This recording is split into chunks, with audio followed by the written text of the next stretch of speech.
The VGRT Gaming Podcast, episode 773, recorded on February 4th, 2026.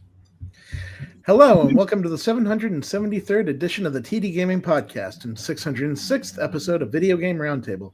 I am TJ Dinzer. I am Scott Dirk. And I am Jonah Falcon. The VGRT Gaming Podcast focuses on game news from around the industry and a gaming flashback. Right. So, TJ, what have you been playing? So, this week I just finished reviewing Neo 3. It's the third. What's up? Has it come out yet?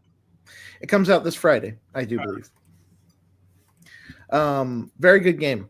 I still think it's probably one of the best Souls-like games that's not a From Software game, and maybe even some better than some of the From Software games. Their combat is really ace. Like remember that this is the group that also does Ninja Gaiden, and so one of the things they did with this particular game is that Neo 1 and 2 were very mission based.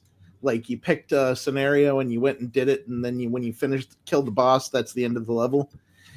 Neo 3 is an open world game, and it's very beautiful, but it's also like it does something to the pacing. I think you know you have like this element where you kind of meander around everywhere, and there's something around every corner, but also the main mission is like miles away from where you start, and it takes a lot of killing and grinding to get there.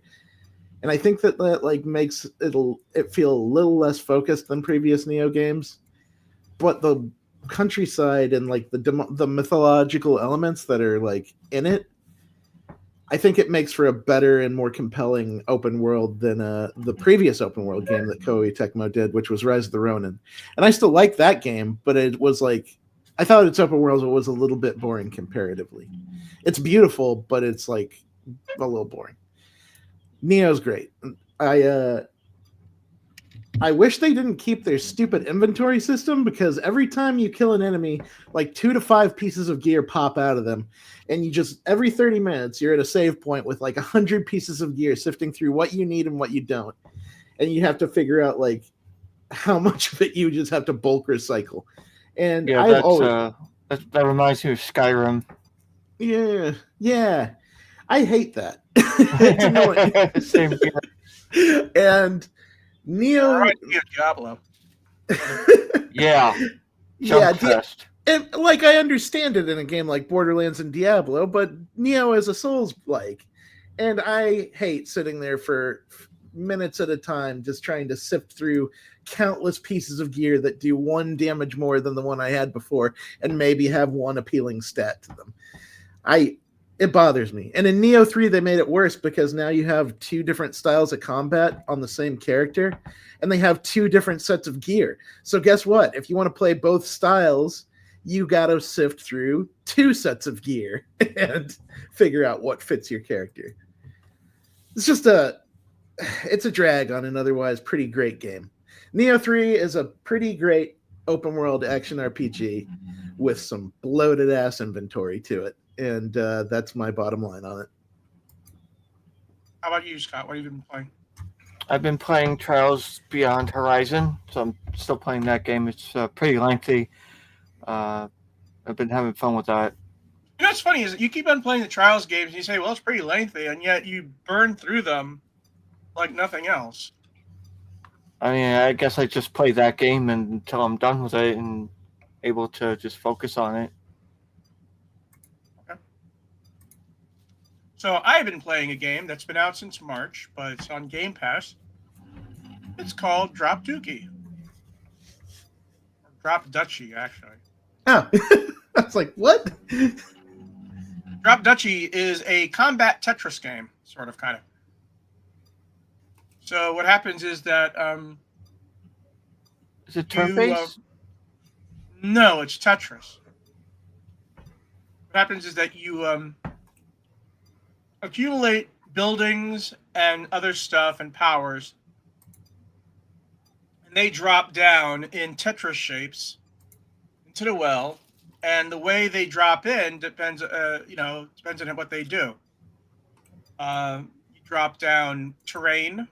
Sometimes buildings can change the terrain. Like there's one terrain that cuts down that cuts down trees and turns it into plains. There's another terrain that turns plains into farmland. There's one kind of terrain for a specific type of faction, which is called the downtown. It turns terrains and forests into housing. And you also have the enemy dropping in. You have to make sure that you drop it in so that it maximizes for you. It maximizes everything for you and minimizes because then you have to fight them. It's rock, paper, scissors with the kind of enemies, soldiers you have. It's hella addicting. I have been playing it nonstop. And it's been out since March. This one is a complete edition. I've unlocked all the factions. I haven't played with the 5th faction yet. And it's really, you got to try it out. I've also been playing a lot of Clover Pit, which is the slot machine game. I've actually beaten it, so now I'm trying to beat it on the special modes. Basically, you do a lot of slot machines, but you get modifiers so that Bellaccio has a lot to answer for. That's all I'm going to say. Ever since Bellaccio made it big, people have been saying, how can we gamify things like poker? That's really sad that's what the mentality is. And instead of trying to do something different, people just mimic the latest trend. Well, here's the thing. You have good mimics, okay? And I play a lot more Clover Pit than I do Bellaccio. I will say this, I agree with that. I've seen Clover Pit enough to know that it does have some interesting variations on that. Whereas, I've seen other versions of Bellaccio that they're not the same at all. They don't fit, the style doesn't fit.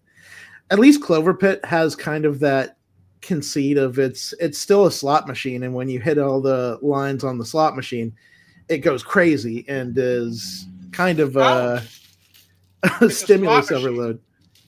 So there's just so much strategy you can do. Mm-hmm. All you can do is try and increase the luck or try and get combos. Yeah, and power up certain symbols so that when they hit big. But the thing is that you're still at the mercy of the game, right? You really have to figure out a way to manipulate the slot machine enough so that you can endure a lot of the misses or a lot of the cheap ones and get those big ones. The one I showed you was I had one modifier, a mutator, which is a horse, which is sometime in this run, because you get runs of 7 pulls, you will get a jackpot, but you don't know what kind of jackpot you'll get. In this case, I got the jackpot of 7s. But the reason for that is that I made it so that the 7s come up more often. They have a modifier in which every time there's a symbol, a pattern with a 7 in it, with a special kind of 7, increases the value.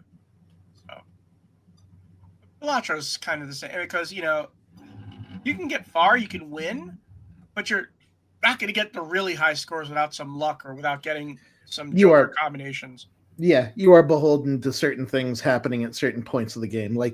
There are jokers that if you don't get them early, they're basically useless. Or there are jokers that... See, there's the special hearts one. There's one joker that, gives you a multiplier every time there's a hearts on the screen. But there's a higher level version of that one in which it increases the multiplier, not the chips. And if you get the joker that says probability of the card is reduced by 1, so if something's one chance out of 3, it's 1 chance out of 2. If it's 1 chance out of 2, it's automatic. If you can get that and the hearts and the joker that says I'm whatever card that's to my right, so it doubles it. That's the only way I was able to get into the millions, was having that combination. And also doing it so that I always had a flush. So, but Clover Pit, there's a lot less agency that you have, and you really have to luck out to get the mutators that will help you the most. There was another one that I tried. It was on Steam. I'm trying to remember what kind of game it was. It wasn't not poker, not. I think it was blackjack. They have a blackjack version of Bellatra. I forgot what it was. Yeah, I remember seeing that. I looked it over pretty closely, the blackjack one, and it doesn't I had seem the all that demo. compelling. It was okay. Yeah. I've also been playing a lot of City Skylines too. And it's funny, they still don't have the console version out yet. And I've now started playing with free money because here's the thing, even if you play with free money, it doesn't mean your city's going to work. Your city can crash and burn because there's nothing that's going to stop the traffic. There's nothing going to stop the systems from breaking down. All it means is that you're not paying for anything, right? But you can still screw up.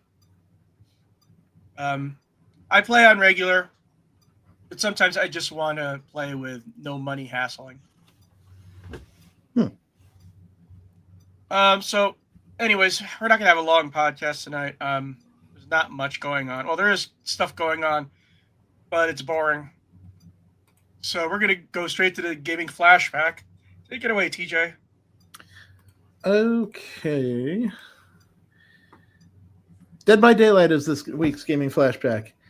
Dead by Daylight is an online asymmetric multiplayer survival horror game developed and published by Canadian studio Behavior Interactive. It's a 1 versus 4 game in which one player takes on the role of a killer and the other 4 players take on the role of survivors. The killer must hunt and impale each survivor on sacrificial hooks to appease a malevolent force known as the Entity, while the survivors have to avoid being caught by powering up generators and getting exit gates working together. The game features crossovers with many different horror films, television series, and video games. Oh boy, does it. Yep. It's kind of become a gallery of like popular horror. In fact, sometimes they just do a person, like they had one just for Nicolas Cage. Nothing, no movies or anything, just Nicolas Cage. Yes. And then the game was originally released in Windows in 2016, but it is since released on PlayStation 4, Xbox One, Nintendo Switch, Google Stadia, PS5, Xbox Series XS, and an iOS version and Android version are developed by NetEase, was available from 2020 to 2025. Swedish studio Starbreeze Studios published the game on behalf of Behavior Interactive from 2016 until 2018, when Behavior Interactive bought the publishing rights. The game By was the way, initially... for those who don't know who Starbreeze is, they're the ones behind, oh god, I forget, that bank robbery game. Payday. They're Your people went back to playing Payday 2 and completely stopped playing Payday 3. Yeah, so when the game was initially released on Unreal Engine 4 until it upgraded to Unreal Engine 5 in 2024. In 2023, it was announced that production companies Blumhouse Productions and Atomic Monster had started developing a film adaptation. Of course, it's Blumhouse. Yeah. Spin-offs of the game include Hooked on You, a Dead by Daylight dating sim, which is just weird, and What the Fog, the casting of Frank Stone, which was a game done by the people who did Until Dawn. Supermassive. Yep. And an unnamed Project T game, a board game, and a comic book series. Yeah, so this is an unusual gaming flashback in which the game from 10 years ago is still very much active now. Yep.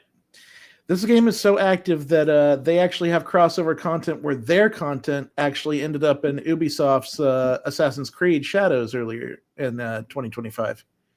Yeah, there's more crossovers here than they do have in Fortnite. But that's a thing that like we've talked to at Shack News. We've talked to Matthew Coate, the game's director, quite a few times, and he really does lean into the idea that Dead by Daylight is kind of become a gallery of popular horror. They love those crossovers, and they love doing their own original content too, because it allows them to flex their chops and try new things. Yeah, that's the other thing. It's not always licensed killers that are there. Sometimes they invent their own. Yep, they've done a lot of original characters and killers over the years, and some of them are really cool. They made one that is straight up just supposed to be like the concept of the monster in your closet, and it's just this amorphous blob that takes on like basically fear entities as it chases you. And yeah, I've always dug how creative they are, but like it's also interesting to talk to them about the license stuff because they do have to work within restrictions when they make those killers. They are beholden to like the restrictions, the concepts, and the visions of whoever has the license for that killer. Okay, I'm going to tell you a story now. Mm-hmm. I spoke to one of the developers. I don't remember who it was. It was an Eastern European guy. And this was at E3, and before it was released. And he said, I asked him, "Oh, do you ever consider VR for the game?" And he said, "Yeah, we did." And it was so frightening that we couldn't use it. Yeah, I can see that because when you get caught by killers in this game, Intense. it's the tension when a killer is coming near you, the game like tenses you up. It has these heartbeat sound effects, you feel vibrations in the controller, and then when they catch you, it's a jump scare in of itself, and then there's the thrill of running for your life. I think it's probably the best asynchronous multiplayer. Now picture that in VR. Yeah. Yeah. So they could have, but they didn't. Yeah. And you know what's interesting is that, and Scott will know this, Phasmophobia is still in beta. Yes. Still in early access. I thought it was done, but it's not. They're trying for 1.0 this year, is what they just released a roadmap recently. Yeah. Dead by Daylight is also interesting because of these licenses. We've seen content leave the game sometimes. The Stranger Things content was actually pulled from the shop and unplayable for a while because the license ran out on them working with Netflix. Yeah. And that was like the one time that's happened, but the fact that it happened once kind of has people nervous sometimes. Thankfully, most of their other partners seem to be cooler, and they've actually adjusted their process to make sure that licenses don't run out now. And then we have the sad story of Friday the 13th, the game. Yeah. They recovered. The thing is that, I think it's Sean Cunningham, and someone else. They have this tug of war of who owns Friday the 13th license. Developers got caught in the middle of that. The director of Dead by Daylight once told us straight up that like there's no such thing as a permanent license because lawyers hate that idea. Yeah. The only way to have it is on physical media, which is why if you have the cartridge of a game or a disc of a game, there's really nothing they can do about it. Pretty much. But what a long-standing game. And it just continues to get more stuff. Like where other games like this have just died out en masse over time, Dead by Daylight is still kicking and going reasonably strong. So the guys who did the Friday the 13th game, I believe they bought the license to the Texas Chainsaw Massacre. I don't know what happened to that game. It played for a while, but I think they stopped support for it maybe a couple of years later. Like did some final killers and final players and one more map and then called it. Yeah. Still makes me feel sad for Evolve. Evolve tried this, they failed. Yeah. I sure did like those characters. I wish they would have another chance. Actually, I would rather... Well, here's the thing. They also did Back for Blood, so I don't know if Turtle Rock could have made a good Left 4 Dead 3. They would have to have been left alone or not try to gamify it or, turn it into a live service. Mm-hmm. I haven't played Left 4 Dead 1 or 2 in a very long while. Its director just came back to video games and is getting ready to do something new.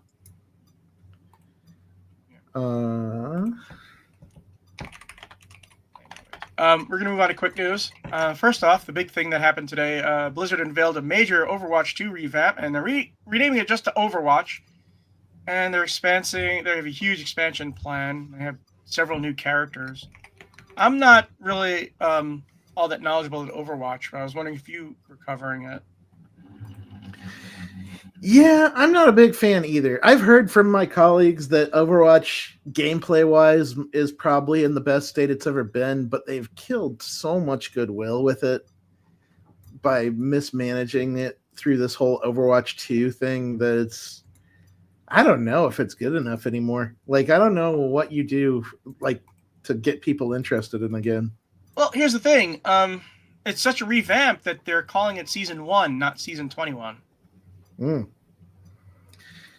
That's I mean, if I don't think it's ever going to hit the heights that it did before. I think that that ship has kind of sailed with this whole Overwatch 2 thing. I think it's obviously Overwatch is a decent game. It has the energy to keep players locked in. But there's a lot of competition out there now. Marvel Rivals is, for a lot of people, the better option. They're having a Hello Kitty collaboration. That's a fun And if one. you're wondering, well, guess what? There's a Hello Kitty movie coming out this year. Oh, Why? boy. And the thing is, here's the problem with Hello Kitty. How do you make a movie around Hello Kitty? Damn thing doesn't speak. Doesn't even have a mouth. There was a cartoon show where Hello Kitty has this whole like play thing, and she does different stories, so you can have her talk. Yeah, so you can have skins for Hello Kitty and Overwatch. Juno will be Hello Kitty. Kariko will be Cinema Roll. Mercy will be Pom Pom Purin. EVA will be My Melody. Widowmaker will be Kuromi. Lucio will be Karapi. So. Anyways, yeah, they have 5 new characters coming, 10 new characters, and 5 of them are coming out next week. So yeah, they're trying to recover the blunder they did with Overwatch 2. And the thing about Overwatch 2 was that, wasn't it? People wanted a single player mode for that. It was it was a PvE. They wanted a PvE mode, which is a co-op mode, and they just didn't come through with it. That's what upset people, if I remember correctly. I don't know. I don't play Overwatch. I don't play looter shooters. I don't play hero shooters either. So anyways, Pokemon will kick off its 30th anniversary celebration with Jigglypuff. And it's going to be at the Super Bowl. Yeah. What an interesting thing. Like, we're on the 30... Oh, sorry, go ahead. I don't think a whole lot of football fans are into Pokemon, but I guess... that's so not true. What? I have a what's it called, something to say, because we have another item. So when we're going to get to it, I'm going to talk about it. But no, there are plenty of Jigglypuff fans. Super Bowl fans and football fans and Pokemon are not mutually exclusive, especially for a certain age. I guess that's true. It is like a millions of fans people. I like football and I like Pokemon. But Jigglypuff is an interesting thing. It's sort of like instead of having Mario, you have Kirby doing the thing. We all know that Jigglypuff makes for a better plush toy because it's round. Is that Jigglypuff on your T-shirt there, TJ? No, it's not. Pink. It's Samus. Oh, okay. It's pink. That's why I thought. But it's very stylized. Another news item. 7 years after it's pulled from Steam, Pokémon in the inventory is coming back in March. Now, this never affected me because I own 1 and 2. But it's nice to see Pokémon, some new people coming to see what Pokémon is. Of course, the thing that most people care about is that it's going to reopen those bonuses for Team Fortress 2. I unlocked some stuff for Team Fortress 2, but I never really played Team Fortress. I haven't played Team Fortress 2 in like how long? I have to check my Steam thing. I know it's been at least 15 years since I last played, or maybe 10 years since I last played Team Fortress 2. Have you ever played Poker Night? I have. I almost thought it was a fever dream for a bit because I remember the second game in which Brock Sampson, GLaDOS, Sam from Sam and Max, I'm a Trap, and Claptrap, yeah. And yeah. But here's the thing: the ones who were in the first one were the heavy guy, Strong Bad, not Max, the other one, our favorite Lagomorph. Sam. Max. No, Max. Max. Yeah. Sam was in the second one, and Gabe Tycho from Penny Arcade. And the thing is, in the second one, they brought in Sam as a player, but they didn't get rid of Max. Max is there all over the place. Yeah. That game was so weird. This had a play time of 55 minutes in Team Fortress 2, but I have 27 achievements. That can't be right. Something screwed up there. They also don't show when I last played. Like I said, it had to have been a long time. I think maybe I think when it went free to play, it must have reset my playtime. Because I got it as a part of the orange box. Hmm. Anyways, but yeah, sometimes I play the first one simply because I like listening to Strong Bad.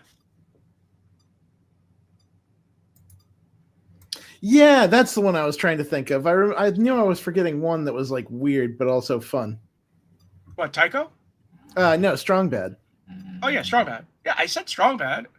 Right. I hope they have someone else from Homestar Runner if they do Poker Night 3. Let's see Homestar playing. He's such a goofball that he would be sort of like Max, except a little bit more sane. Not much more sane, but sane.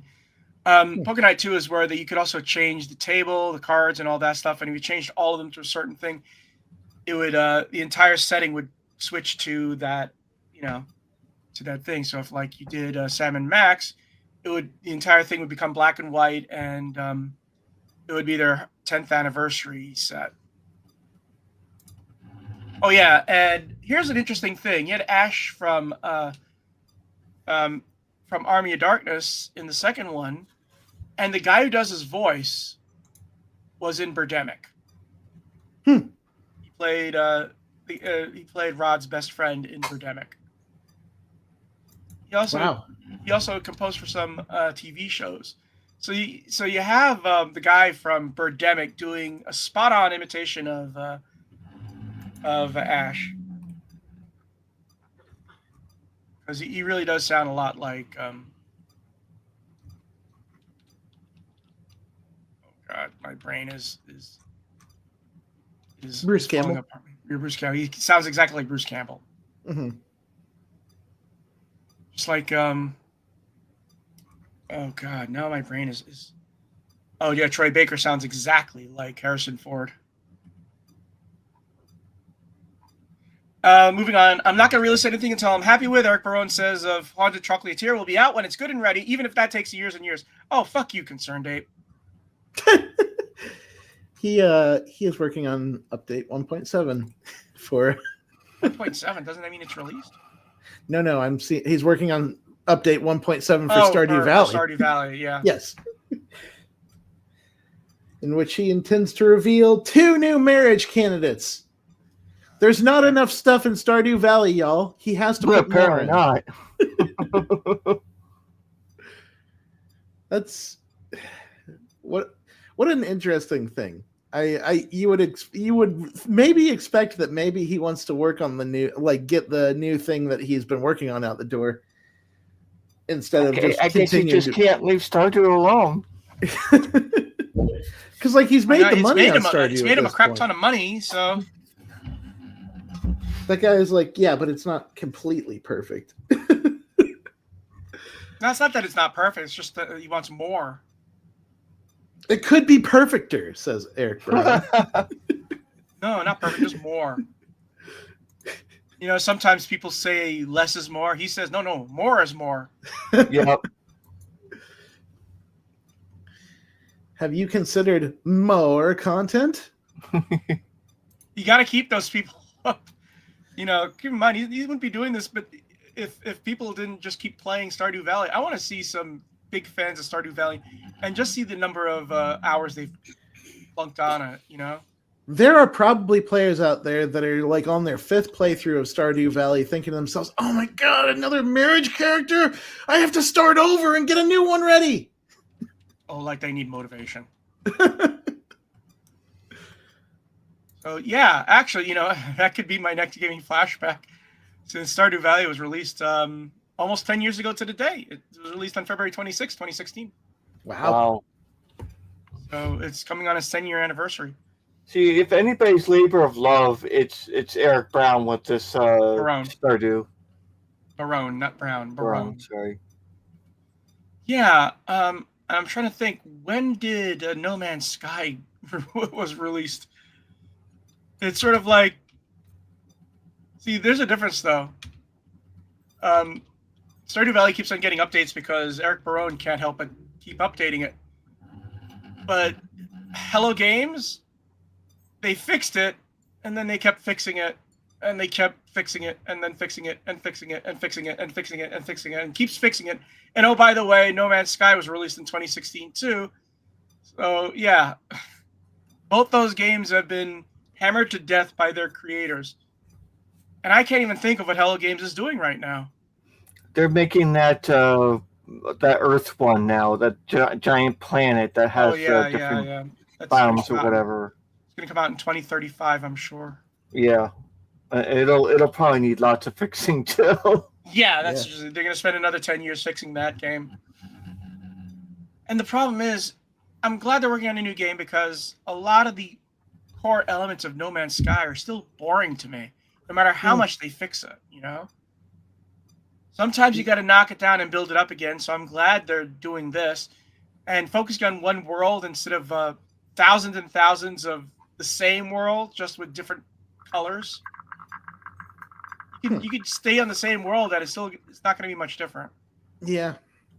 Except instead of radiation, it's cold or heat or acid.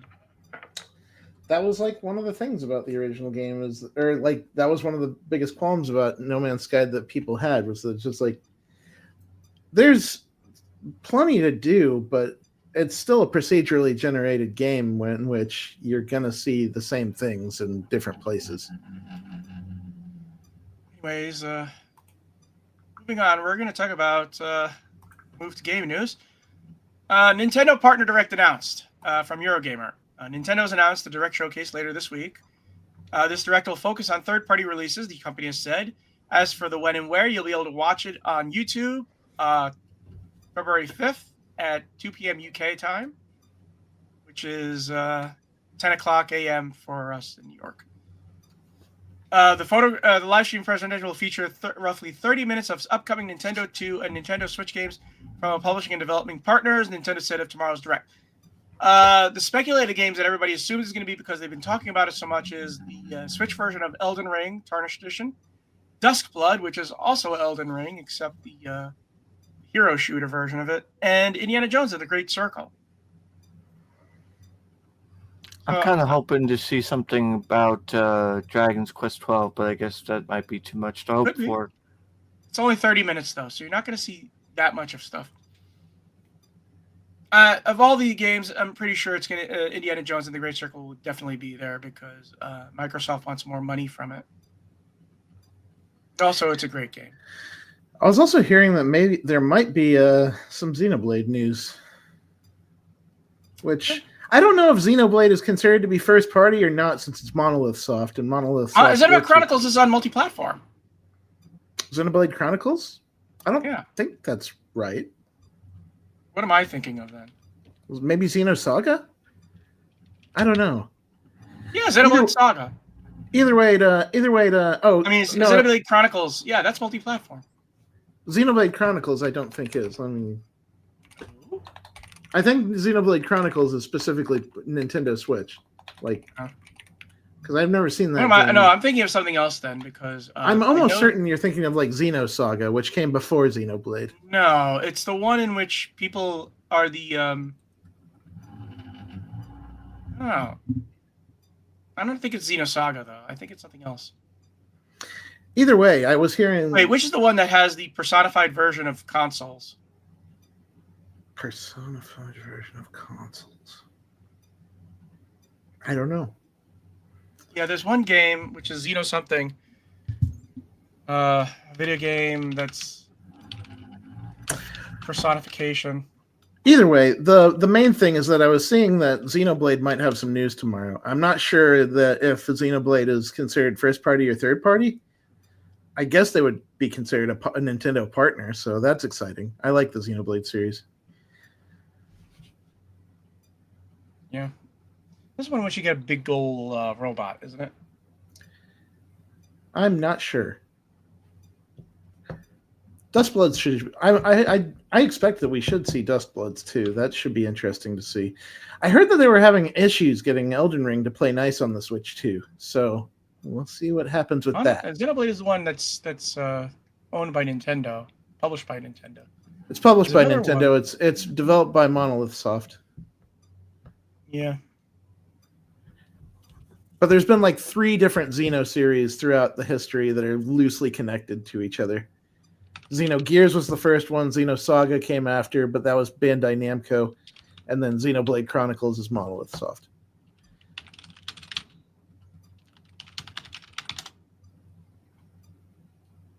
Oh, Hyperdimension Neptunia is the one that has the personification of PCs and consoles.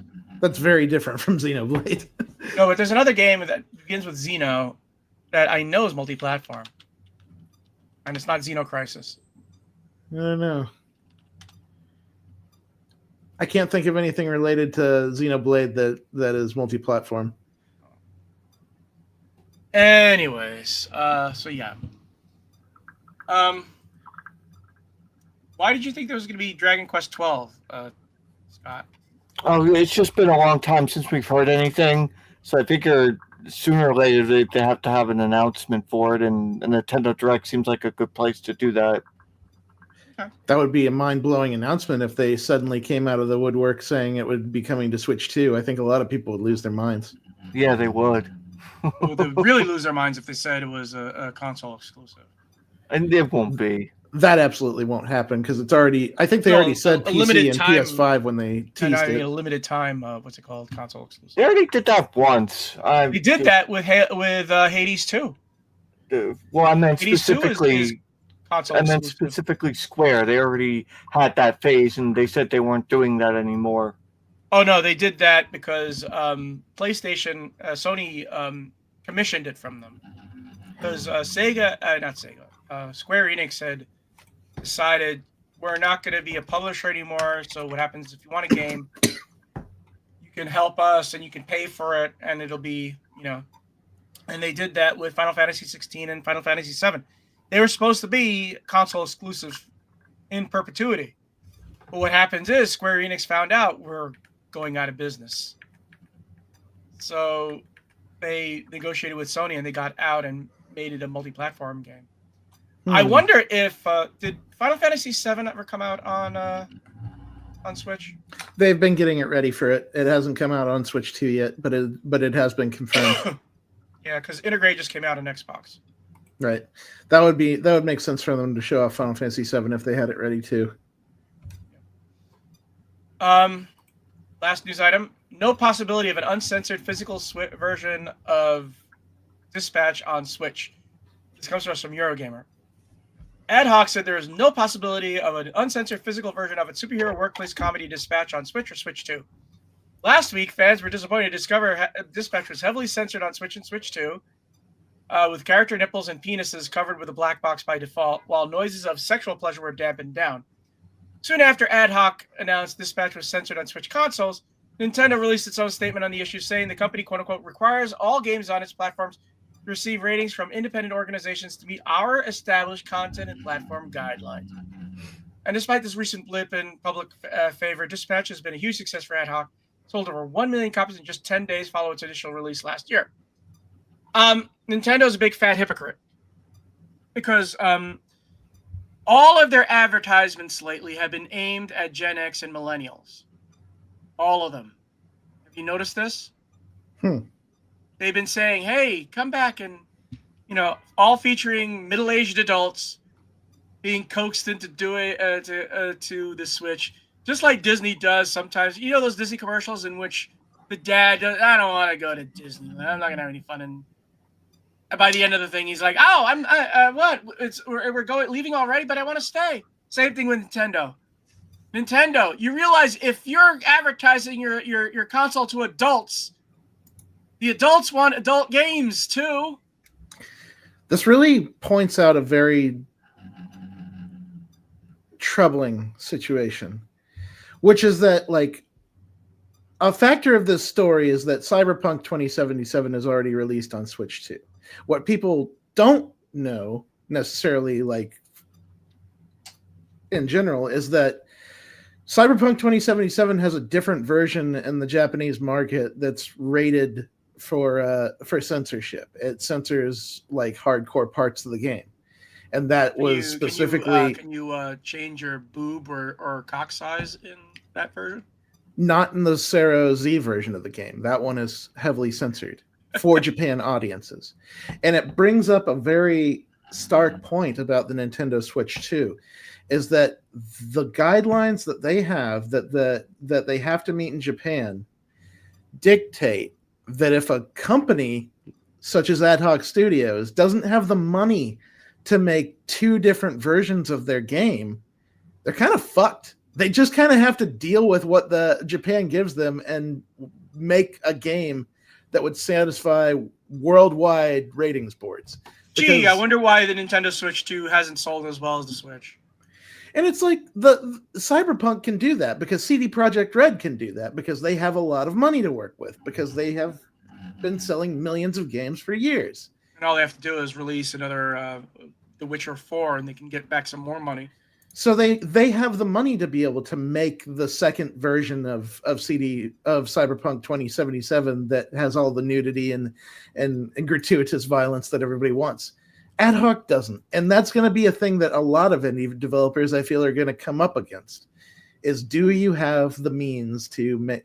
And obviously, this only applies to games where violence is a factor, but it still creates a bottleneck that is very specific to the Nintendo Switch.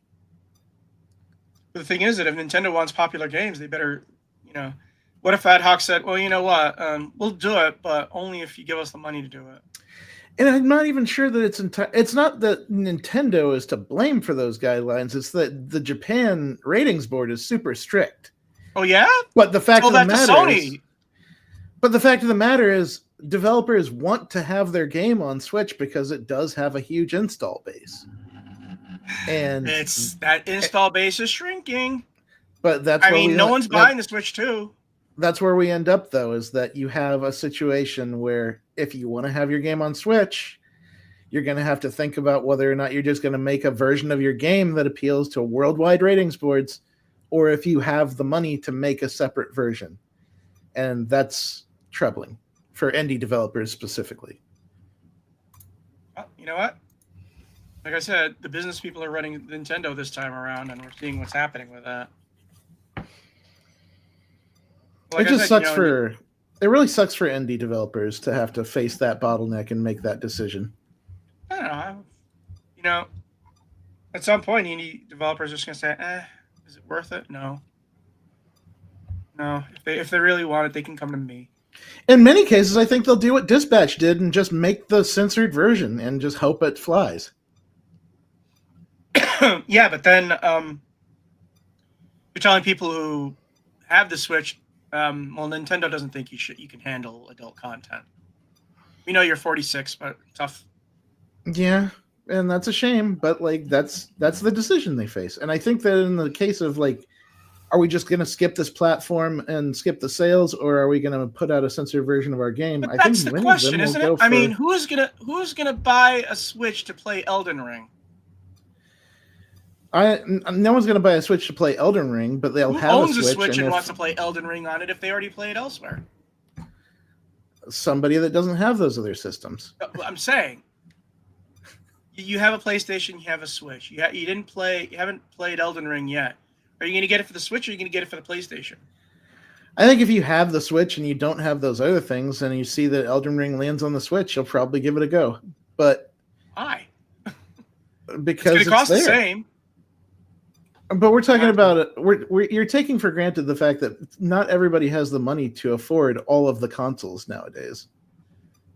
Yeah, but they also have a PC, and they could probably play it on there too. By the way, another thing that's sort of related is the MLB the MLB The Show 26 trailer dropped today, and people are laughing at it because graphics from the 2017 from MLB The Show on the PlayStation 3 look better. Did you see that they're developing MLB The Show for Nintendo Switch, but not Nintendo Switch 2? Yeah. What do you make of that? What I make of it is that the Switch user base is much bigger. Yeah, but why would you make it so... I don't know. It might be easier to just... Well, here's the thing. Can't you play Switch 2 stuff on Switch games on the Switch 2? You can. There you go. I guess that's true. I mean, there are games that are being released on for the Xbox One and PlayStation 4. But since both systems are 100% backwards compatible, you know, what tells me is that they're not going to spend time trying to make it look pretty. But they didn't make it look pretty for the PlayStation 5 or Xbox Series X, so that's what I'm saying. Is that like it feels like they're kind of. Wouldn't you want MLB the show to be like the most cutting edge visual experience as far as a baseball game goes? This is not Madden. The MLB deal has it that you can make a first party baseball game if you want to. So Microsoft and Nintendo are electing not to make a baseball game. It's a real with shame. A license, I mean. That's a real shame since Nintendo straight up has a stake in the Seattle Mariners. It's a real shame that Super Mega Baseball, the latest one, 4, was not very good. Yeah. Didn't that studio also get like bought up by somebody else now? No, Metalhead was working for EA. Yeah. Okay. They've been since number 3. And here's the thing: Pro Yaku Baseball Spirits is still being made in Japan. So at least they have a high quality second, made by Konami, but still. But yeah, and also you had RBI Baseball that was published by MLB itself, until MLB said our game is shit. Sony, just do multi-platform if you want that license. Not that Sony agreed. Oh, they're making us. Yeah, because everybody's not making money. Yeah. Microsoft announced that. Obsidian announced that Avowed and The Outer Worlds 2 did not perform as well as they wanted. And as a matter of fact, there's not going to be an Outer Worlds 3. That's a shame. Outer Worlds 2 was pretty dang good. And the one game that is kicking ass is Grounded 2. And they said that we're going to have games that have shorter turnaround times. Avowed was supposed to be a multiplayer game to begin with. They also said that, like, Josh Sawyer said that releasing 3 games in a year was a mistake. Like, here's the thing. It was a mistake in this day and age. Like I said, there's a crash going on. So. Yeah. But that does suck. I love The Outer Worlds 2, and that's a dang shame that we might never see another, or at least not until they decide to rehash it again. Well, you know what? We have Clockwork Revolution coming, so. Sounds like we have more Pillars of Eternity coming too, though, because it sounded like they were still pretty. Yeah, that's one thing that they did bring up is that they want to keep creating more Avowed and Pillars of Eternity stuff. And it's not too hard to make an isometric RPG. I really do want my Pillars of Eternity 3 that I really like. Did you play Avowed yet, Scott? I haven't, no. Here's the thing I have to tell you about Avowed. You know the ending of Pillars of Eternity 2, Deadfire? Yeah, you told me that. It's directly related to Avowed, and if you want to know what happens after that, and if they can make a Pillars of Eternity 3, then Avowed is going to be a big hole in your lore. Okay. It is so inextricable from the ending of that game. It's all about what happened next. And your main character, his problems are directly related to what happened at the ending of that game. Yeah. So, at the very least, good news for Scott is that one of your companions is Garrus. So, in Avowed, same actor and same personality. You're just walking around with a blue fishman Garrus. But yeah, at least good news for Scott is that they're not killing the Pillar. They're keeping up the Pillars of Eternity series. What they're basically saying is, some of these IPs are tired, and we want something that we can make a lot quicker. Because one of the things that killed them, that Avowed and The Outer Worlds 2 took a long time to make. Well, Grounded 2 was, Yeah. And here's the thing, Grounded 2 is it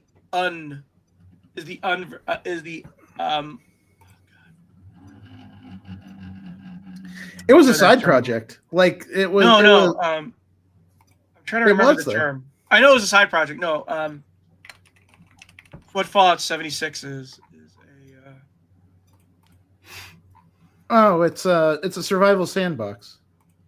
new. It's you know er,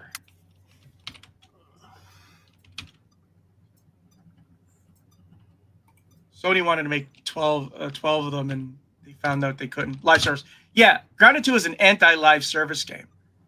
It acts like a live service game, but you're not emptying your wallet like a live service game.